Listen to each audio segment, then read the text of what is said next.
তাহলে আমাদের এই আলোচনার দ্বিতীয় অংশ থেকে আমরা যেটি বুঝাতে চাইলাম, আমাদের আলোচনার প্রথম অংশ ছিল দাওয়াতি কাজ করলে বাধা বিপত্তি, জুলম, অত্যাচার, নিন্দা, অপবাদ আসবেই। তো আমাদের উপর অতীতের উম্মতের মতো এখনো আসেনি, সুতরাং মানসিকভাবে প্রস্তুত থাকতে হবে আসার জন্য, ওই পরীক্ষায় উত্তীর্ণ হওয়ার জন্য। 2 নম্বর, পরীক্ষায় উত্তীর্ণ হওয়ার 1 নম্বর শর্তই হচ্ছে বিপদ আপদে মানুষের উপর ভরসা করবেন না আল্লাহর উপর ভরসা করবেন? বিপদ আপদে 1 নম্বর ভরসা হবে আল্লাহ সুবহানাহু ওয়া তাআলার উপর। ওসিলা হিসেবে মানুষ চেষ্টা করবে তার সাধ্য অনুযায়ী, সেটা ভিন্ন, কিন্তু কোনো ব্যক্তির উপর, কোনো রাজনৈতিক নেতার উপর, কোনো দলের উপর, কোনো কিছুর উপর ভরসা হবে সেটি নয়, আল্লাহর উপর ভরসা হবে। 3 নম্বর পরীক্ষা হচ্ছে যখন আপনি দাওয়াতি কাজ করবেন, এই দাওয়াতি কাজের বরকতকে অব্যাহত রাখার জন্য আপনাকে এতটুকু মনে রাখতে হবে যে বহিরাগত জুলম দিয়ে কোনো দিন সত্যকে ধামাচাপা দেওয়া যায়নি, বহিরাগত জুলম দিয়ে কখনো মুসলমানদের ক্ষতি করা যায়নি, কোনো দিন না, অতীতেও কোনো দিন হয়নি, আজও হবে না, ভবিষ্যতেও হবে না। মুসলমানদের সব সময় ক্ষতি হয়েছে তাদের অভ্যন্তরীণ কোন্দল আর দ্বন্দ্বের কারণে। মুসলমানদের সব সময় ক্ষতি হয়েছে তাদের নিজের মারামারির কারণে, নিজের কামড়াকামড়ির কারণে। এই নিজের মারামারি এবং কামড়াকামড়িটা আসে সত্যবাদিতা, ন্যায়পরায়ণতা এবং আমানতদারিতার অভাবের কারণে। এই জন্য যারাই মসজিদ প্রতিষ্ঠা করেন, মাদ্রাসা প্রতিষ্ঠা করেন, দাওয়াতি কাজ করেন, তারা যদি মনে করেন, আমি নিজে, আপনারা যে অবস্থায় আছি কেন, যদি মনে করেন যে আপনার এই কাজের বরকতটা ধরে রাখতে হবে, তাহলে এতটুকু নিশ্চিত থাকেন বাহিরের কেউ আপনার এই কাজের বরকত জুলম দিয়ে ছিনিয়ে নিতে পারবে না।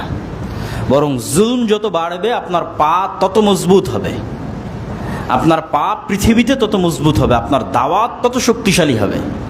কিন্তু আপনার এই দাওয়াত ধ্বংস হয়ে যাবে, বরকত উঠে যাবে, আজ আছে কাল নাই হয়ে যাবে, যখন আমানতদারিতা, ন্যায়পরায়ণতা, সত্যবাদিতার অভাব দেখা দিবে এবং সেই জায়গায় পারস্পরিক কোন্দল, গীবত, কামড়াকামড়ি, মারামারি এগুলো জায়গা করে নেবে তখন। এবং এতটুকু মনে রাখবেন, এই বিপরীত স্বভাবটাই হচ্ছে গোলামির স্বভাব, দাসত্বের স্বভাব। আর উদারতা, সত্যবাদিতা, ন্যায়পরায়ণতার স্বভাব হচ্ছে নেতার স্বভাব, নেতৃত্বের স্বভাব এবং বিজয়ী ব্যক্তির স্বভাব, স্বাধীন মানুষের স্বভাব। আমাদের নবী মুহাম্মদ সাল্লাল্লাহু আলাইহি ওয়াসাল্লাম স্বাধীন চেতা, উদার মনা বলে বক্তব্যের শেষের দিকে চলে যাব। কোনো এক যুদ্ধের সময়, কোনো এক সফরের সময় কোনো পানির ব্যবস্থা নাই, এমন এক জায়গায় পৌঁছে গেছেন আল্লাহর নবী। তার সাহাবীরা কলস করে জিজ্ঞেস করছে, কোথায় থেকে পানি এনেছ? তো বলে, আমি গতকাল এই সময় এখানে ছিলাম। তার মানে 24 ঘন্টার দূরত্ব থেকে পানি নিয়ে আসতেছে। তথা এখন পানি আনতে গেলে 24 ঘন্টার পথ উট চালানো লাগবে, অথবা একদিনের পথ ঘোড়া দৌড়ানো লাগবে। তো সেটা তো সম্ভব নয়। তো বলে, আমাদের নবী মুহাম্মদ সাল্লাল্লাহু আলাইহি ওয়াসাল্লাম তোমার সাথে একটু কথা বলতে চাই। তো মহিলা বলে, কোন নবী? যে নিজের ধর্ম ত্যাগ করেছে, সাবি, মুরতাদ হয়ে গেছে, মানে তাদের ভাষায় তারা মুহাম্মদ সাল্লাল্লাহু আলাইহি ওয়াসাল্লামকে সাবি বলতো। তো বলে, হ্যাঁ তিনি। তো ঠিক আছে, মুহাম্মদ সাল্লাল্লাহু আলাইহি ওয়াসাল্লামের কাছে সেই মহিলা উপস্থিত হলো। মুহাম্মদ সাল্লাল্লাহু আলাইহি ওয়াসাল্লাম তাকে বলল, তোমার একটু পানির দরকার। মহিলা বলল যে আমার ছোট ছোট বাচ্চা আছে, আমি বিধবা মহিলা, আমার স্বামী নাই, ছোট ছোট বাচ্চাদের আমিই দেখাশোনা করি, তো এই পানি আমি আপনাকে দিলে আমার জন্য এটা অনেক কষ্টকর হবে। রাসূলুল্লাহ বলল, ঠিক আছে, তোমার পানি আমরা ব্যবহার করব না, তবে তোমার পানির আমরা সহযোগিতা নেব, পানি তোমার যেরকম আছে সেরকমই থাকবে। আল্লাহর নবী দোয়া পড়ে পানিতে একটু থুতু নিক্ষেপ করলেন, থুতু নিক্ষেপ করে দিয়ে সেই পানি সাহাবীদের নিতে বললেন। সাহাবীরা সেই পানিতে উজু করলো, তাদের পশু প্রাণী সব সেই পানিতে তাদের পেট পূর্ণ করে পিপাসা মিটিয়ে নিল। তারপরে ওই মহিলার কলসে যা পানি থাকার তাই থেকে গেল। এবার রাসূল সাল্লাল্লাহু আলাইহি ওয়াসাল্লাম সাহাবীদের বলল, তোমাদের যার কাছে যা জিনিসপাতি টুকটাক দেওয়ার মতো আছে, খেজুর, ছাতু, ঠিক আছে, যা যতটুকু আছে সে ততটুকু জমা করো। একটা চাদর বিছিয়ে দেওয়া হলো, সাহাবীরা যার কাছে একটু খেজুর ছিল, একটু ছাতু ছিল, সেগুলো জমা করে সেটা আল্লাহর নবী বেঁধে ওই মহিলাকে বলল, এটা তোমার ছোট ছোট বাচ্চার জন্য আমরা তোমাকে হাদিয়া দিলাম। তখন সেই মহিলা সেখান থেকে বিদায় নিয়ে চলে গেল। কোনো এক যুদ্ধের সময়, একদম সংক্ষেপে বলতেছি, কোনো এক যুদ্ধের সময় মুসলিম বাহিনী ওই মহিলার গ্রামে যুদ্ধ করতেছে না, অথচ ঠিকই আশেপাশে যুদ্ধ করতেছে। তখন গ্রামবাসী পরস্পর জিজ্ঞেস করতেছে যে আমাদের গ্রামে কেন যুদ্ধ আসে না। তখন ওই মহিলা ধারণা করতেছে আল্লাহর নবীর ব্যবহার থেকে যে হয়তো আমি ওই দিন যে পানির মাধ্যমে সহযোগিতা করেছিলাম এই কারণে হয়তো মুহাম্মদ সাল্লাল্লাহু আলাইহি ওয়াসাল্লাম নিষেধ করে রেখেছে। তখন পুরো গ্রামবাসী আশ্চর্য হলো যে আমাদের গ্রামের যাকে আমরা দামই দেই না, মূল্যায়নই করি না, সেই মহিলার এতটা দাম মুহাম্মদ সাল্লাল্লাহু আলাইহি ওয়াসাল্লামের কাছে। তখন পুরো গ্রামবাসী মিলে ওই মহিলা সহ মুহাম্মদ সাল্লাল্লাহু আলাইহি ওয়াসাল্লামের কাছে এসে ইসলাম গ্রহণ করলো। তো এখান থেকে যতটুকু শিক্ষা সেটা হচ্ছে, ধরেন আমার এবং আপনার মতো যদি মুসলমান হতো, যেই মুসলমানের স্বভাবের মধ্যে গোলামি আছে, মানে কামড়া কামড়ি, মারামারি, হিংসা বিদ্বেষ, ওকে টেনে নামানো, ওরটা ছিনিয়ে নেওয়া, সে গিয়েই আগে ওই মহিলাকে বলতো, এই তুই তো কাফের, মুরতাদ, দে তোর পানি দে, তোর পানি আমার লাগবে। কেন? গোলামের স্বভাব কি? একটা টাকার জন্য কাড়াকাড়ি করা, একটা টাকার জন্য মারামারি করা, কাকে কত নিচে নামানো যায় তার জন্য চেষ্টা করা, গীবত তুহমত অপবাদ দিয়ে ধ্বংস করে দেওয়া। তো সেই কাজটাই কিন্তু করা হতো। কিন্তু সেই কাজটা না করে সাহাবীরা কি বললেন? আপনার সাথে কথা বলবে, আসেন।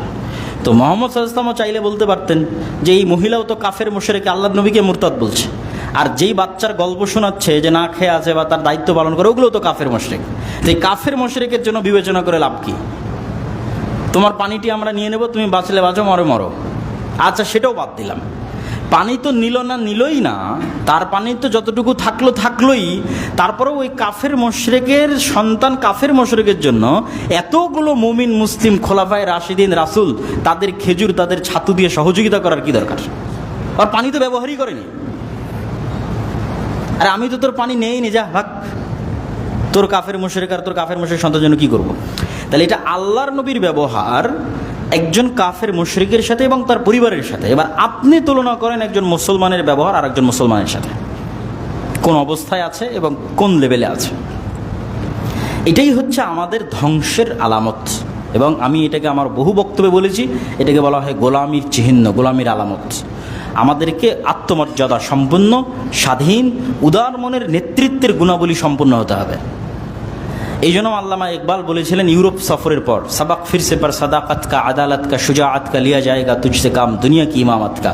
যে মুসলমানেরা, তোমাদের মধ্যে সব আছে, সালাত, সিয়াম, হজ, জাকাত, ইসলামের যেগুলো বেসিক রিচুয়ালস, ইসলামের যেগুলো আনুষ্ঠানিকতা, সেগুলো সবই তোমাদের মধ্যে আছে। মুখে দাড়ি বলো, মাথায় টুপি বলো, সব আছে। কিন্তু নাই কি?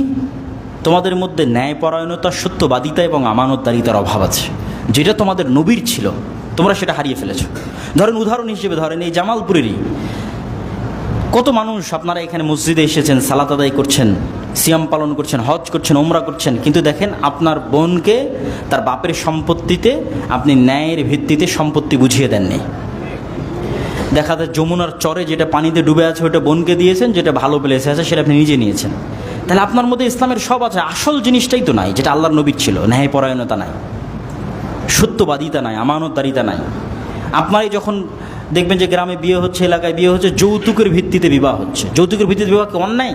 মানুষের উপর জুলম, মানুষের উপর অত্যাচার।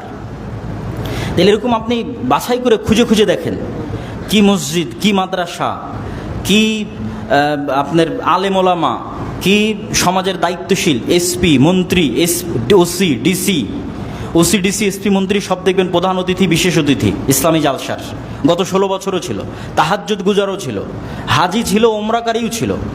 কিন্তু ছিল না কি? তার নিজের দায়িত্বে সৎ এবং ন্যায়পরায়ণ ছিল না। এই কারণেই তো দেশ ধ্বংস হয়ে গেছে। এই জন্য মুসলমানদের এই নেতৃত্বের এই গুণগুলো অর্জন করতে হবে, তাহলে তারাও স্বাধীন হবে এবং পুরো পৃথিবীকে নেতৃত্ব দিতে পারবে ইনশাআল্লাহ। আজকে দেখেন যে এই যে এত বৃহৎ আন্দোলনের পর বাংলাদেশের একটা সুন্দর পরিবেশ, এই সুন্দর পরিবেশের মধ্যে দেখবেন পাল্লা দিয়ে বাংলাদেশের রাজনৈতিক দলগুলো পার্শ্ববর্তী দেশের কাছে মাথা বিক্রি করে দিচ্ছে। পাল্লা দিয়ে কেন? এটাই হচ্ছে গোলামির স্বভাব। এইভাবেই যখন স্পেন ধ্বংস হওয়ার সময় ছিল, ওই সময়ের ইতিহাস পড়ে দেখবেন যে কিভাবে স্পেনের মুসলমান আমির ওমারারা আর মুসলমান আলেম ওলামাদের গ্রুপেরা পার্শ্ববর্তী ইউরোপিয়ান খ্রিস্টানদের কাছে বিক্রি হয়ে যেত, কিভাবে একজন আরেকজনের বিরোধিতা করার জন্য। মানে এইটা পার্শ্ববর্তী দেশের কাছে গোলাম হতে যাচ্ছে কেন?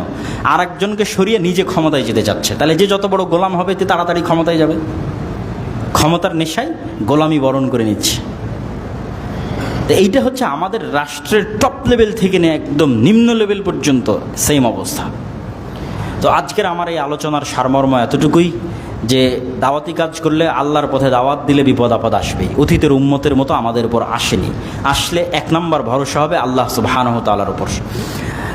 কোনো মানুষের উপর নয়, কোনো ব্যক্তির উপর নয়, কোনো কিছুর উপর নয়, কোনো রাজনৈতিক দলের উপর নয়, কোনো কিছুর উপর নয়। সহযোগিতা নিব, কিন্তু ভরসা থাকবে আল্লাহর উপর, যাতে আদর্শে কম্প্রোমাইজ না করতে হয়। যখনই কোনো ব্যক্তি দলের উপর ভরসা করবেন, দেখবেন আপনি আদর্শে কম্প্রোমাইজ করেছেন বাঁচার জন্য। আর যখন ভরসা আল্লাহর উপর, সহযোগিতা করলে করবে, না করলে এভাবে মারা যাব। যেভাবে আপনাদের সামনে ঘটনা তুলে ধরলাম বালক এবং অত্র অঞ্চলের মানুষের। 3 নাম্বার কি, আপনার দাওয়াতি কাজ কোনো কারণেই বাধাগ্রস্ত হবে না যদি আপনি সত্যবাদী, আমানতদার, ন্যায়পরায়ণ অবস্থায় উদার মন নিয়ে সকলের কল্যাণকামী হয়ে দাওয়াতি কাজ করেন। তাহলে রাসূল সাল্লাল্লাহু আলাইহি ওয়াসাল্লামের ব্যবহার যেমন একটা উদাহরণ দিলাম, ওই রকমের পর্যায়ে যদি থাকতে পারেন, তাহলে ওই যে মানুষ দলে দলে দিনে প্রবেশ করবে, দলে দলে মানুষ ইসলাম গ্রহণ করবে। এখন দলে দলে করে না কেন? চারিত্রিকভাবে মুসলমানদের ওই চরিত্রটা নাই। আর বক্তব্যের শেষে আমাদের দীর্ঘ দাওয়াতি সফরের মধ্যে আমরা আজকে আপনাদের এখানে এসেছি।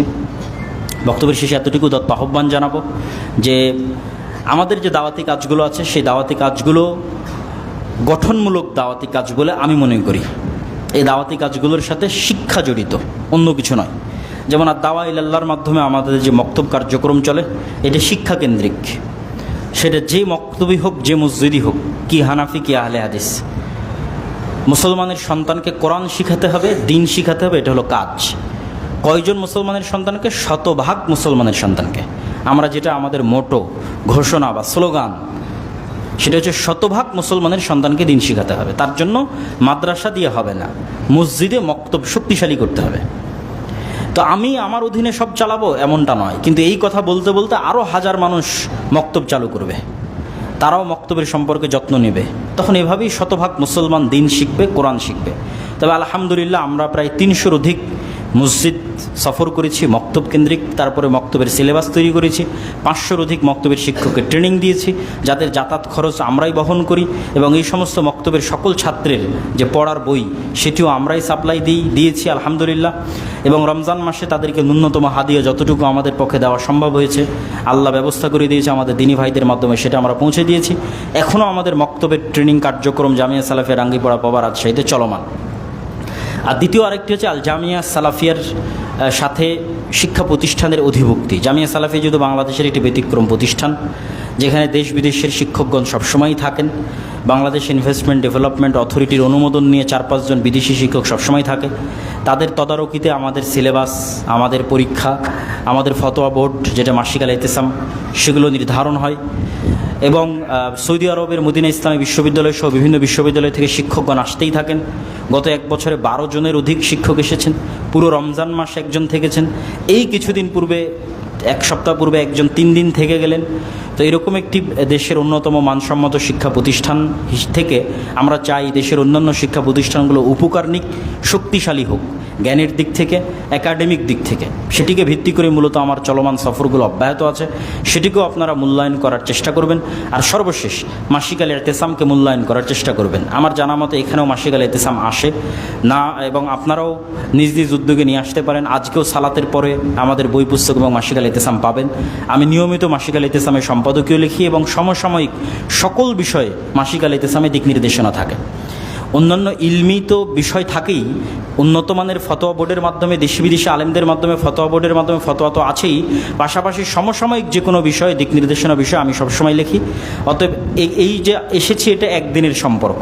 কিন্তু মাসিক আল ইতিসাম যখন নিয়মিত আপনার কাছে যাবে, তখন এটা স্থায়ী সম্পর্ক। প্রতি মাসে আপনি আমার লেখা পড়তেছেন, মানে আমার একটা মেসেজ আপনি প্রতি মাসে পড়তেছেন, কানেক্টেড থাকতেছেন। তো আপনাদের প্রতি এই উদাত্ত আহ্বান রেখে, সবাইকে ঐক্যবদ্ধভাবে পারস্পরিক ভ্রাতৃত্ব বজায় রেখে, সত্যবাদিতা, ন্যায়পরায়ণতা, আমানতদারিতার সাথে নির্ভয়ে আল্লাহর উপর ভরসা করে দাওয়াতি কাজ চালিয়ে যাওয়ার উদাত্ত আহ্বান জানিয়ে আমরা আল্লাহ সুবহানাহু ওয়া তাআলার নিকটে বলতে চাই যে আল্লাহ সুবহানাহু ওয়া তাআলা আমাদের এই কার্যক্রমগুলোকে কবুল করুক, আল্লাহুম্মা আমিন। যারা এই মসজিদ তৈরি করছেন, এই মসজিদ তৈরিতে আপনারা সহযোগিতা করবেন। দান অত্যন্ত শক্তিশালী ইবাদত, যেই শক্তিশালী ইবাদত কিয়ামতের মাঠে কাজে দিবে। যেমন দুনিয়াতে টাকা দিয়ে বাঁচা যায়, কিয়ামতের মাঠেও টাকা দিয়ে বাঁচা যাবে। দুনিয়াতে কিভাবে টাকা দিয়ে বাঁচা যায়? রমজানে যদি দিনের বেলায় স্ত্রীর কাছে যান, তাহলে আল্লাহ বলেছেন একজন গোলাম আজাদ করতে হবে অথবা 60 জন মিসকিনকে খাওয়াতে হবে। তো 60 জন মিসকিনকে খাওয়াতে টাকা লাগে, গোলাম আজাদ করতে টাকা লাগে। হজে গিয়ে যদি কোনো আমল ছুটে যায় তাহলে আল্লাহর নবী বলেছে দম দিতে হবে। দম মানে একটা খাসি কিনতে, একটা ছাগল কিনতে, একটা দুম্বা কিনতে, একটা ভেড়া কিনতে টাকা লাগে। তো দুনিয়াতেই বিভিন্ন ইবাদতের বিভিন্ন ভুলের কাফফারা টাকা দিয়ে আদায় হয়, তার বিধান আছে। অসংখ্য গুনাহের কাফফারা দুনিয়াতে টাকা দিয়ে আদায় করার ব্যবস্থা আছে।